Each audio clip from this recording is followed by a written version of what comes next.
everyone, welcome here. My name is O-Sheena. So I'm going to be sharing all of the books that I read in May. May was kind of a rocky reading month for me. I was in a little bit of a reading slump and just work was really busy this month, and so I didn't read as many good books as I was hoping to, but that's okay. And I was also co-hosting the Southern Charm readathon that is created by Amanda from Book Lover Amanda. So I will tell you what books I read for the prompts, and thank you guys for participating. We did also do a live on Taylor's channel, so I'll link the live down below if you missed it and you want to go back and watch. We had a lot of fun. Yes, I did actually win a prize from that live stream, which was unexpected and very exciting, so thank you, Taylor. I was able to make 4 books fit all of the prompts, so I'll go over the prompts and what books I read for them. So for the Bless Your Heart prompt, an emotional or heartwarming book, I did read To Catch a Suitor by Sarah Adams, which is the second book to Con a Gentleman. And actually, I was generously gifted To Con a Gentleman from a subscriber this month, so thank you so much, Sebastian. And so yeah, this is book 1, but I did read book 2, which is To Catch a Suitor. And book 1 I gave 5 stars. To Catch a Suitor, what did I give it? 3 stars, I think? Yeah, 3 stars. I found the back and forth really frustrating. It is childhood friends to lovers, kind of, you could argue brother's best friend as well. But the guy was so annoying. He basically was the reason that they weren't together. Like, she fully loved and accepted him, but he was being very thick-headed about it, and it was mostly frustrating than cute and funny. So I wasn't as much of a fan of this one, so I gave it 3 stars. It's still clean, there was no language, it's still like Regency vibes, but yeah, gave that 3 stars. So that fills the Bless Your Heart prompt, also the Sweet Tea prompt, a book with something sweet on the cover or a sweet story. And it is a sweet story. Sweet as in there is nothing explicit in it, and then I mean, it was sweet at the end, so I'll make it count. Also filled All the Fixins, a book with multiple genres, because this is Regency, but it's also romance, so that works. It also filled Chicken and Dumplings, a book you think will be a comfort read. I thought this would be a comfort read just because, like, it was so lighthearted, and it was lighthearted, but it was also frustrating. And then it also fills Howdy Partner, a book featuring friendship or family, because there is a lot of found family in this book. The guy basically is like an adopted son from this girl's parents, so it was very sweet that way. The family vibes were definitely on point, so I loved that for that. Okay, next is Hot as Blue Blazes, a book with a hot setting, and I read Love Naturally by Sophie Sullivan for this prompt because it is set during summer. I think I gave this 3 stars as well. 2.5, 3. Yeah, it was really slow and kind of boring. Like, not a lot happened. It was kind of just like a lot of extra description. I felt like it was longer than it needed to be. It is fully closed door, and there's very light amounts of language in it. It's not like it overpowered it. And yeah, it's closed door, so that was nice. So nothing wrong in that sense, but just the story itself was just so slow paced. You follow this girl who is out with her boyfriend, and she thinks that they're going to the next level, possibly engagement, and she books him and her a resort getaway, and he's like, no, I was just in this to be fun. Like, I don't want to go anywhere with you long term. So she breaks up with him and goes on this trip by herself. The son of one of the owners is her love interest. Yeah, definitely sweet. A lot of great found family in this book as well. The plot itself was just really boring and nothing to write home about, so I wouldn't necessarily recommend it as like a good story. So for the next prompt, Heavens to Betsy, a mystery or thriller, I almost wasn't going to read this book, but I ended up reading it. And Beneath the Surface by Lynn and Blackburn is the book that I read, and I really enjoyed it. I liked it a lot. I gave it 4 stars. I just love her writing so much because it's like focused around the romance, not necessarily the mystery. Although this one, I would say, was almost equal romance to mystery in my opinion. I still really liked the characters. It's a great introduction to this team, and yeah, it's good. So this is childhood friends to lovers and brother's best friend trope, so some of my faves. And basically this girl is a nurse and her mom passes away, so she's staying in her house and she's working as a nurse, but then they end up finding a body at the bottom of a lake on her property. So the guy that comes in to investigate is her friend from childhood and also her brother's best friend. And so they have a little romance and they're trying to solve who murdered this person, and threats to this girl's life are happening as well. So they're trying to see, is it connected and how to protect her. Yeah, I really enjoyed it. So that's 4 stars. I'm definitely continuing the trilogy. So that was exciting. Okay, last prompt that hasn't been filled is, hey y'all, a book with more than one POV. And I did read Desire or Defense by Leah Brunner. And I have heard lots of hype for this author. She's all over Instagram, and I definitely was like, wow, okay, interesting. And I was able to get a free copy on Kindle. It was free on Amazon at one point. So I downloaded the ebook and I did read it. And I liked it a lot. I did give it 4 stars. Definitely good writing. There was some like mild language, and then there is a fade to black, like closed door scene at the very end. And there are some like innuendos throughout the book too. I think, like, I kind of wish, I guess, that I knew that going in, because I didn't really. I thought she was just one of the other, like, new, clean authors that I'm discovering. But she definitely has a little bit more, like, grit in her books than, is that the right word? I don't know. But her books are slightly more risque than, like, the purely clean books that you can find in the indie authors. And I think if I had like known that going in, maybe I would have like had my guard up a little bit more. But I did give it 4 stars. I liked the characters, I liked the storytelling, I definitely see the talent there, and I will read more from this author. Basically, this hockey guy like is known for being a fighter. He gets in fights on the ice all the time, and so he gets suspended for a little bit, and his punishment is he has to help coach a little league team. And it's a romance between the sister of one of the little league players and him. So I definitely liked the dynamic, and the girl was strong-willed and like she stood up for herself. So I really liked that. She didn't get like tongue-tied around him, which I would have found really annoying. Okay, then I read The Paid Bridesmaid by Sariah Wilson. This one was pretty surface level. I gave it 3 stars. Like, it's clean. I don't even think there's any language in it, but I just found it kind of boring, kind of long, like unnecessarily long. Yeah, you follow this girl who has a business for basically bridesmaids and maid of honors for hire. So she gets hired by brides who don't have enough girls in their wedding party to accommodate all the groomsmen they have, and it's meant to be a secret. So the bride doesn't want anyone to know that she hired these girls, so they have to pretend to be her friend, pretend to have, you know, a history. And so this girl is doing that for one of these girls. I think they're in Hawaii. So she's the maid of honor, and then the best man is very suspicious. So it's a romance between them, and he's trying to like figure her out. So they actually both have secrets. They all come out. Of course, there's a blow up, all the things. And so, yeah, it was okay. Like, there were definitely some kind of funny, giggly moments, but it didn't super stand out. But it's clean, there's no language, so like, it's a good option if you want to have a book to read. It's very summery because it's in Hawaii, so that's fun, but it doesn't stand out. I probably won't necessarily recommend it moving forward, but you never know. Okay, then I did finally read Falling for Your Enemy by Emma St. Clair, and I really enjoyed this book. I liked her writing. I could tell that this is the last book in the series because I could just see the like improvement in her writing. It just felt more deep and detailed, and I could see how the characters like were really well fleshed out. And there was a lot of funny moments, a lot of awkward, just like silly moments that happened. So I gave this 4 stars. This is completely clean. They only kiss in it, and it's just very funny. This is more like a pure rom-com to me. I just really enjoyed it. So like, it's the last book in a series, and it spoils some things from the previous books. You can read them out of order, but like, I would say knowing some background in the previous books makes this book better. But it is kind of a road trip story because this girl and guy are going on a book tour. But it is enemies to lovers, but he like is kind to her still. So it's not them being mean to each other.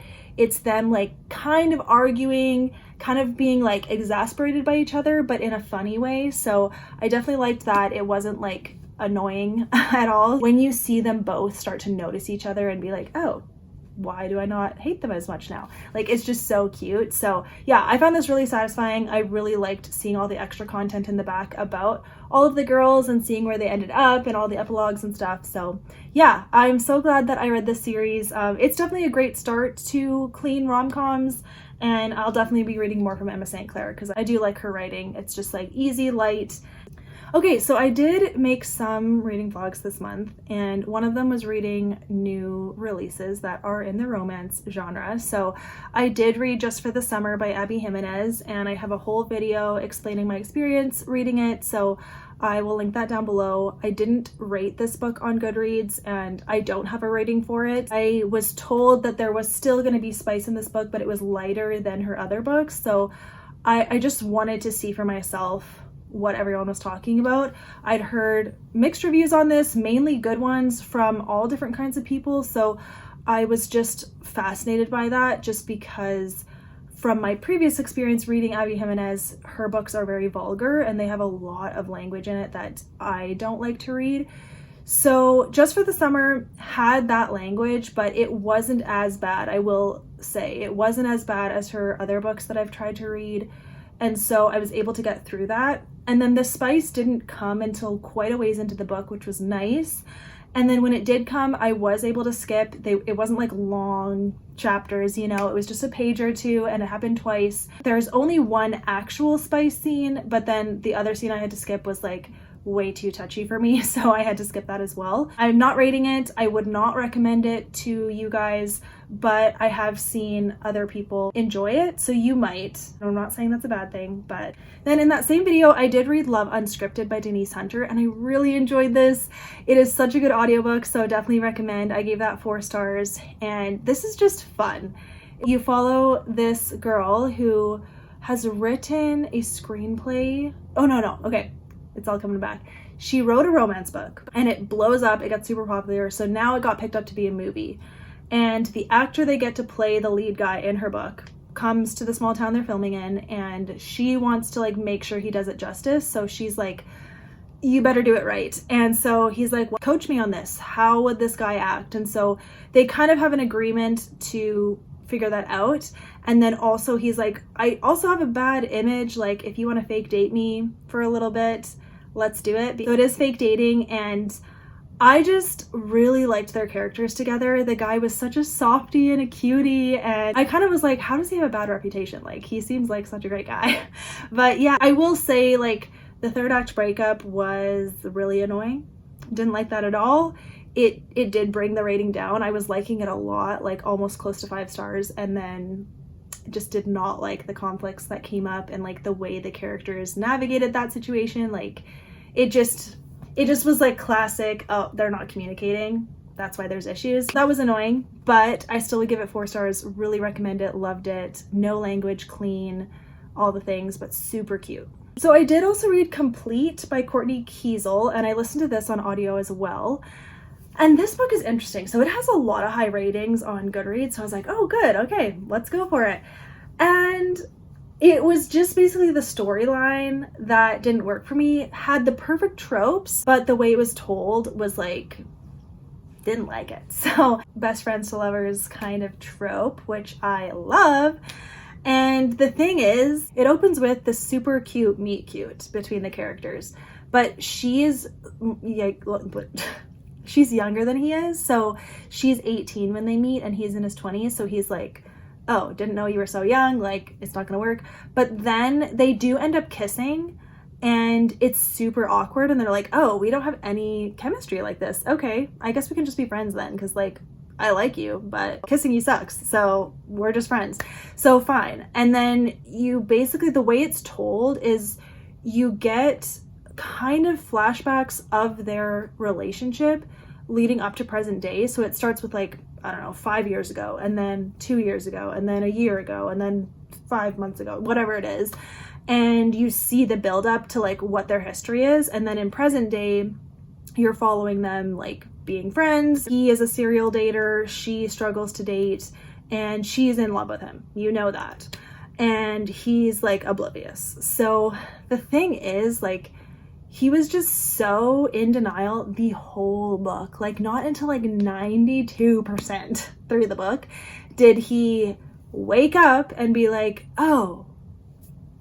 So I was so frustrated just because I felt like he was disrespecting her and I didn't like that she was okay with it. Like, I understand that like love clouds your judgment, but that's just not me. I don't relate to it. I don't like reading it. So I was mostly frustrated with this book, but I gave it 3 stars because this author can write a scene. Like, there were so many scenes I was laughing out loud listening to the audiobook. Like, the things the characters accidentally get into is just, it was so funny. So if you can like just kind of look past the drawn out relationship, like slow burn to the slow burn is this book, then I could see you really enjoying it because it was very funny. Definitely very funny, but the relationship itself like drove me crazy and I was so frustrated. By the end, I wasn't even like satisfied when they got together because I was like, finally, like, come on. So I was mostly annoyed. Okay, we have come to this book. I did read Powerful by Lauren Roberts. It came in, this is the UK edition, so it's paperback, and it actually matches my Powerless copy, so it's not as tiny as I thought it was. Like, this is the same height as Powerless. So they're gonna look so cute together, and I loved this. I loved it. This is a little novella that kind of takes place during the timeline of Powerless. You follow Peyton, who is the main female character in this book. She has a best friend named Adina, and Adina is the lead character in this book, and she gets a romance. And you get to see like what she was up to while Peyton was in the kingdom. So I loved it. I'm not giving it 5 stars only because, to be honest, there was some language used that just felt unnecessary. Like, because it's so short, I get she was trying to like probably show some characteristics of the main guy, the love interest. Like, he was definitely rough around the edges, definitely grumpy. It's Grumpy Sunshine to the max. Grumpy Sunshine. Also, guy is down bad for her. Love it. But yeah, there was just like a little bit of language, like SHIT kind of language that was like, oh, I felt like that was unnecessary, and it did kind of jar me and make me feel like, why did you do that, Lauren? You didn't have to put that in there. So yeah, but I will say, like, there is a thing that happens in this book that I was interested how she was going to write it, and I thought she did a great job.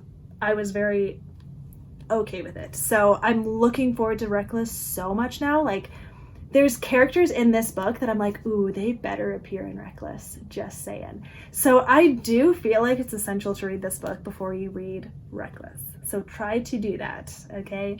But I really enjoyed it. 4 stars. I love her writing. It definitely has the same writing style as Powerless, but it's not a carbon copy. Like, they have their own romance. She doesn't reuse lines. Like, there's new cute stuff that happens. And it was very exciting. So there is my May wrap up, you guys. Thank you for watching. I'll write all of the books down below that I mentioned, and any videos I'll link below. And if you're still here, I do want to just share, I did also get How to Kiss Your Enemy as a gift from a subscriber, so thank you so much. And then I also, when I won the trivia on our live stream for the Southern Charm Readathon, this is the book that Taylor sent me. So Taylor, thank you so much. I can't wait to read this book. This is Eloise and the Grump Next Door by Emma St. Clair and Jenny Proctor. So yeah, this is a little, like, I don't know, author collab that these guys did. So I'm excited to read that, and then I'm so excited to have my own copy of How to Kiss Your Enemy because this is my favorite book by Jenny Proctor to date. So yes. And oh, I guess I will mention, I did technically DNF Love Redesigned by Jenny Proctor this month. I was listening to the audiobook, and to be honest, there was a character that appeared where I was like, oh, she's never done this before. Not really thrilled by it. Not that it needs to matter, but just like, you know, basically there was a guy with a husband in this book, so wouldn't necessarily recommend that. And then I just like didn't care about this couple's relationship. It's second chance romance, and I just don't vibe with that trope unless it's done really well. And this one was kind of like, yeah, move on from him. Like, he left you for a reason. Like, I don't know. Like, I think I'm just a little heartless in that way, and I just didn't care. So I DNF'd it, and I guess I did put it on Goodreads. So yeah, there you go. Just wanted to let you know that. So it's not like I'll like every book that Jenny Proctor writes, although I think this is one of her oldest series, so I have heard the other books are better. I might try them, but I'm kind of like, I'm gonna stick with the new stuff from Jenny Proctor. Okay, and when you're watching this, I am getting ready to leave for a work trip. So I know I said I'm going to Hawaii, but the week before I'm going to Hawaii, I'm going to California on a conference, and I leave for it very soon. So by the time you see this video, I'm going to be packing and leaving for that conference, and then the day after I get back from the conference, we leave for Hawaii. So I am technically going to be gone for 3 weeks in June, but 2 weeks of it is in Hawaii. So yeah, I don't know how much reading I'm gonna get done. I don't know what videos you're gonna see from me. I'm trying to pre-film, but it is hard because I just am so busy. So bear with me, but I'm not going anywhere. You will see the good content soon. But yeah, thank you for watching this wrap up, you guys, and I'll see you in the next one. Bye, guys.